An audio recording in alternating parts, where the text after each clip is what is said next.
깜깜한 밤이에요. 어우, 어머머머. 아이고, 저 너무 깜짝 놀랐습니다, 지금. 지금 깜빡이를 켠 건가요? 켜지 않은 건가요? 되게 마지막에 켰죠? 그죠? 진입한 후에. 아이고, 네. 생각보다 부딪혔는데 사고가 좀 크게 난 것 같습니다. 걱정이 많이 되는데 두 변호사님은 각각 입장에서 몇 대 몇의 과실을 생각하시는지 궁금해요. 네, 지금 보드판에 좀 적어주시면 좋을 것 같아요.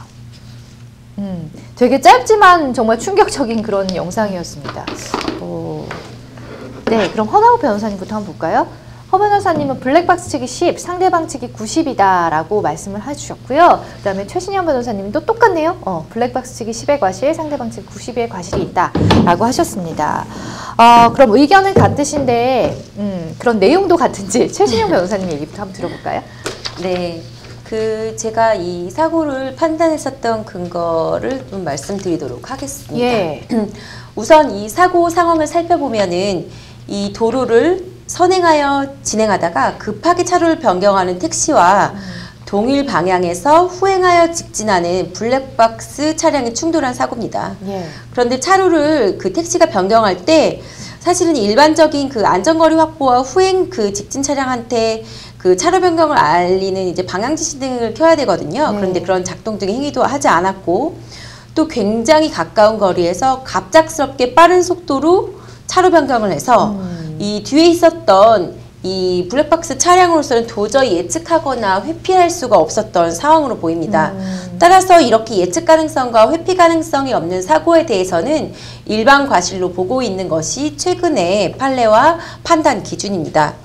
또 이 차로를 변경하는 이 선행 차량은 또 변경하려는 곳에 후행 차량과 충분한 거리를 확보를 해야 되고 네. 또 후행 차량의 위험을 초래하지 않도록 차량의 조향장치와 제동장치를 정확하게 조작을 해야 될 의무가 있습니다. 그렇기 때문에 이거는 이 진로 변경의 좀 일반 과실에 가깝게 인정이 된다라고 할 수 있을 것이고요. 예. 하지만 이제 사실 후행 차량에게도 의무가 있는데요. 항상 전방 주시 의무가 있고 그 선행 차량의 차로 변경 시에 감속 또는 제동을 통해서 사고가 발생하지 않도록 할 주의 의무가 있습니다. 그리고 이 도로교통법 제38조 제1항에 따라서 진로 변경을 하고자 할 때는 그 행위를 하고자 하는 지점에 이르기 전 30m 전, 또 네. 고속도로의 경우에는 100m 전에 그 진로 변경 신호를 해야 됩니다. 그런데 이런 신호 불이행과 지연을 했을 뿐만 아니라 그 갑작스러운 진로 변경이 이뤄졌기 때문에 좀 이는 예측하기 어려운 상황이라고 보여집니다.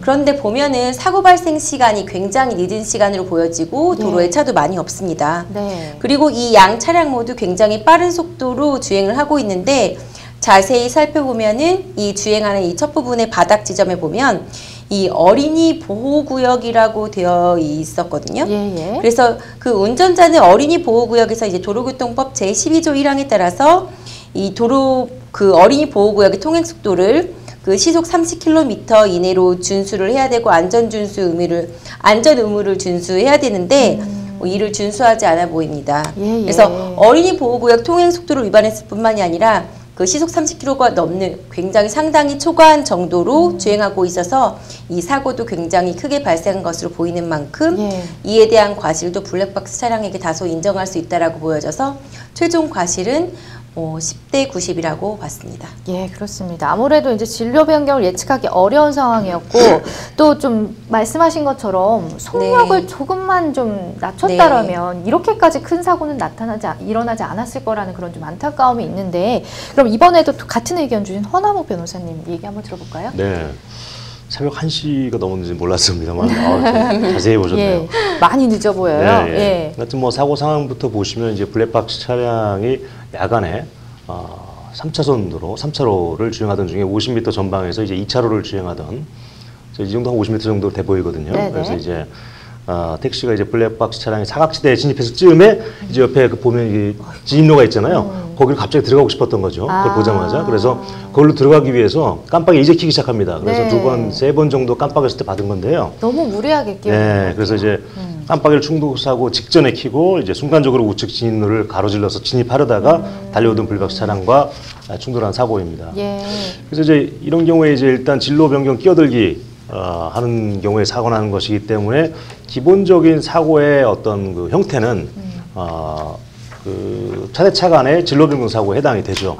그래서 이제 이런 경우에는 도로를 선행하다가 차로를 변경하는 택시와 동일 방향에서 후행하던 블랙박스 차량이 서로 충돌한 사고이기 때문에 기본 과실 비율이 판례에 따르면 3대 7 정도입니다. 예를 들어서 선행 차량은 뭐 변경하려는 곳에 후행 차량과 충분한 거리를 확보해야 되고, 예. 그리고 이제 후행 차량 위험을 초래하지 않도록 차량의 어떤 제동 장치라든지 조향 장치를 적절하게 작동을 해야 되죠. 그래서 이제 선행 차로 변경의 차로 변경 차량, 다시 말해 택시의 과실이 훨씬 크지만 그렇다고 하더라도 후행 차량도 당연히 전방 주시 의무가 있기 때문에 기본 과실 비율은 통상 판례에 따라서 그 3대 7 정도로 정하고 있습니다. 그런데 이 경우에 이제 특수한 경우라고 좀 보여요. 네네. 근데 이렇게 일반 과실 비율을 적용할 수 있느냐 이렇게 봤을 때 차로를 변경하는 차량이 일반적인 안전거리 확보와 후행 직진 차량에게 차로 변경을 알리는 뭐 방향 지시 등 작동 등 행위를 하지 않고 후행 차량 직진 차량에 지근 거리에서 갑작스럽게 이렇게 차로 변경을 하는 경우에는 후행 직진 차량이 이제 최 변호사님께서도 말씀하셨지만 이를 예측하거나 회피할 수 네네. 없는 경우로 거의 보여지잖아요. 네. 이런 경우에는 사실 쌍방 과실이보다는 일반 과실에 가깝습니다. 그래서 일반 과실을 일단 보고 다음에 이제 과실 비율을 좀 더 수정할 부분이 있는지를 봐야 되는데요. 예. 그래서 이제 기본 과실 도표가 적용되지 않는다는 전제에서 후행 직진 차량이 이제 감속을 할 만한 사정이 그럼 있었느냐 봤을 때 아까 뭐 어린이 보호구역 이런 것도 잘 지적해 주셨지만 일단 뭐 이 영상상으로도 2개의 그 과속 방지턱을 넘습니다. 네. 그리고 넘고 그 과정에서 같은 속도로 거의 다 이렇게 유지가 되고 있어요, 서로. 그래서 과속 방지턱 2개를 넘고 그리고 이제 또 횡단보도를 또 지나가고 있기 때문에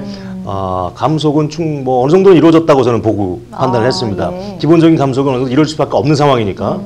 이제 블랙박스 영상을 항상 보면 조금 빠르게 느껴지는 감이 있기도 하거든요. 네. 그래서 이제 자세히 보면 선행 택시가 진로 변경 직전에 깜빡이를 켜기 시작해서 바로 거의 동시에 들어오는 거죠. 네네. 그래서 충분한 제동 거리를 확보할 수 있도록 하지 못했죠. 네. 하지만 후행 직진 차량으로서는 이 선행 택시와 가까워지는 과정에서 택시가 지금 브레이크를 여러 번 밟았거든요. 네. 브레이크를 여러 번 작동시키는 것을 볼 수밖에 없었고, 그리고 또 깜빡이를 한 1, 20m 앞에서 킨 것 같아요. 직전에 바로. 근데 그런 것도 봤기 때문에 뭐 이거를 완벽한 일반 과실사라고 보기는 어렵다고 좀 봤습니다. 그래서 이렇게 비록 갑작스럽게 끼어든 사정이 있어서 사고 자체가 회피되기는 어려워 보이는 사정이 있지만 그렇다고 해서 완전히 속수무책으로 이렇게까지 당할 건 아니라고 좀 봤던 것이죠. 그래서 조금만 더 감속을 한다면 왜냐하면 택시가 브레이크를 여러 번 밟았고 깜빡이를 또 켰기 때문에 마지막에 네. 그렇기 때문에 이제 사고 규모가 좀 더 축소될 수 있지 않았나. 그래서 10% 정도를 과실 줬습니다. 그렇습니다. 자, 택시와 사고 나는 경우 되게 많잖아요. 그런데 이럴 경우에는 택시 공제보험으로 보상 절차가 이루어지는 경우가 대부분입니다. 그래서 실제로 보상받는 금액에 비해서 다소 좀 낮은 보상금이 감정돼서 피해자들이 오히려 손해를 보는 경우가 좀 많다고 하거든요. 이렇게 이제 택시와 사고가 났을 경우에 공제보험 보상 손해를 받지 않고 받을 수 있는 방법은 없는 건지 궁금합니다. 최 변호사님. 네. 그 택시 사고가 굉장히 많은데요. 예. 택시 운전자의 과실로 교통사고가 났을 경우에는 보상받을 수 있는 방법이 그 해당 택시 운전자가 가입한 택시 공제조합, 이제 개인 택시의 경우는 개인 택시 공제조합이 되겠죠. 네. 뭐 그 방법이나 아니면 보험회사를 통한 보상 처리 절차를 거쳐서 보상을 받을 수가 있습니다. 뭐 이에 따른 보상을 받은 경우에는 별도로 이제 자동차 손해배상 보장 그 보장법이라든지 아니면 민법에 따른 손해배상은 받을 수가 없습니다. 그 사실 불만이 많은 이유는 택시 공제조합의 경우는 이제 보험사와 다르게 그 보상 관련 전문가로 구성된 집단이 아니다 보니까 그 조합의 이익을 위해서 사고 접수를 해주지 않으려고 한다라고 이제 보이는 경향이라든지 보험 접수가 됐다고 하더라도 좀 빠르게 그 좀 합의금을 최소화하기 위해서 서두르는 경우가 많아서 좀 불만이 많다라고 좀 그런 목소리들이 있는데요. 뭐 이런 경우 등의 문제를 포함을 해서 해결하기 위해서 자동차 손해배상진흥원이라는 곳이 있고, 이를 통한 이제 분쟁조정위원회를 통해서 이제 분쟁 같은 것들도 해결을 해볼 수가 있습니다. 네.